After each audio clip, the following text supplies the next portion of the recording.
Seguim parlant avui de Més per Menorca i de la celebració del seu primer congrés que es durà a terme, recordem, els dies 20 i 21 de maig a Es Mercadal. Avui centrarem el tema en la connectivitat de la nostra illa i que és un tema que també tractarà el congrés. Ho parlem avui amb en Joan Enric Vilardell, que és portaveu de la plataforma del transport aeri Ofega Menorca. Bon dia. Bon dia. Gràcies per acompanyar-nos. És un plaer. Millorar la connectivitat de Menorca és una de les prioritats que s'ha de plantejar qualsevol col·lectiu o formació política? Sí, evidentment.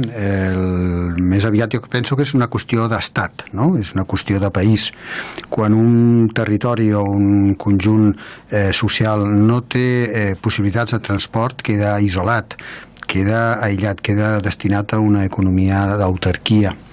Per tant, les infraestructures de transport són fonamentals i aquesta és una missió de l'Estat. El mateix Estat que fa les carreteres, el que fa les autopistes, el que fa el tren, el que fa els aeroports, doncs aquest és el mateix Estat que té que vetllar perquè tots els seus territoris tinguin una connectivitat mínima per poder desenvolupar-se. En què ens afecten més les males connexions que tenim? Les males connexions que tenim, evidentment, ens afecten en molts aspectes de la vida a Menorca. Jo penso que principalment podríem citar la qüestió econòmica, és a dir, tenim una economia que en aquests moments està depenent del tour operador estranger o europeu que porta els turistes aquí, atès que les nostres col·leccions nacionals no són especialment aptes, no? I evidentment tot això significa, a més, un empobriment, a part de la dependència del turisme, implica un empobriment des del punt de vista social, des del punt de vista cultural, des del punt de vista educatiu. Són molts els aspectes als quals ens afecta això. La connectivitat o la millora de la connectivitat ha de ser bona per l'economia turística, però com ha de ser per als menorquins? Primer de tot hem de saber que els menorquins tenim, com la resta dels ciutadans d'aquest país, el dret a la mobilitat.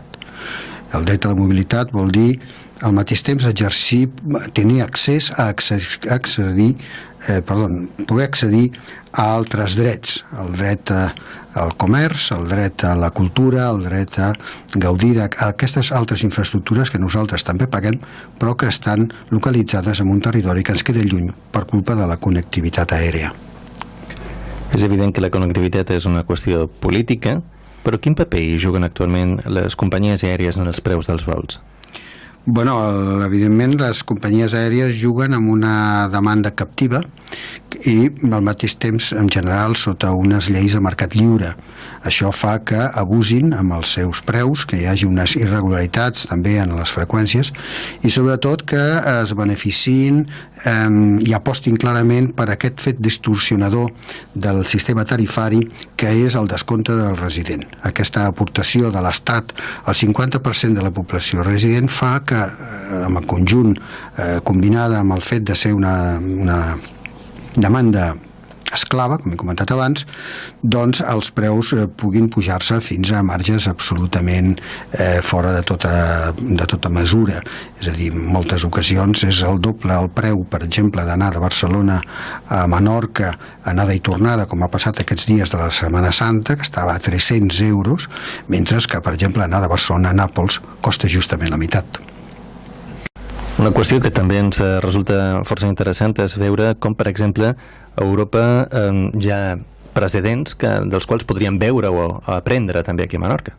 Evidentment el que podem primer de tot assenyalar és que a Europa hi ha unes 250 rutes sota la protecció de l'Estat. Són aquelles rutes que connecten territoris isolats o territoris en procés de desenvolupament que no tenen interès des del punt de vista comercial i que, no obstant, tenen, evidentment, el dret a poder desenvolupar-se gràcies a la connectivitat i al transport.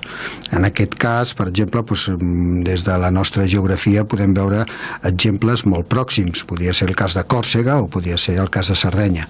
En el cas de Sardenya, que ens sembla especialment interessant, des de fa ja un temps s'ha aplicat el sistema de la tarifa plana, un sistema que unifica els 3 aeroports sards amb el territori italià, en concret amb la ciutat de Roma per 45 euros trajecte, o el cas de Milà per 55 euros el trajecte de connexió.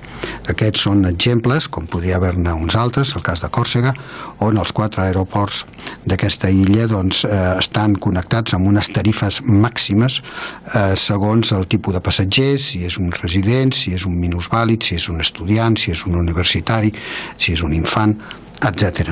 I aquests sistemes de protecció desgraciadament no s'han tingut en compte en el nostre país, on els arxipèlags, que són igualment territoris isolats i amb uns processos de desenvolupament, doncs no tenen connexions directes amb el seu país, connexions protegides, vull dir, en la resta del país. El tema dels preus dels bitllets hi ha pràctiques irregulars amb el tema del preu que es posa?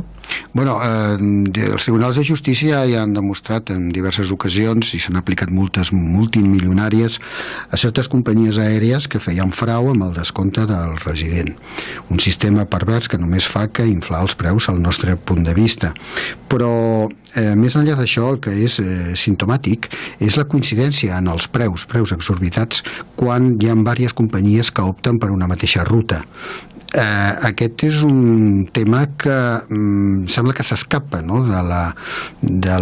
l'objectiu de la nostra classe política, perquè hi ha tribunals de la competència que vetllen precisament perquè no hi hagi acord entre diverses empreses que corren en un mateix sector a l'hora de fixar uns preus i per tant bloquejar el lliure mercat.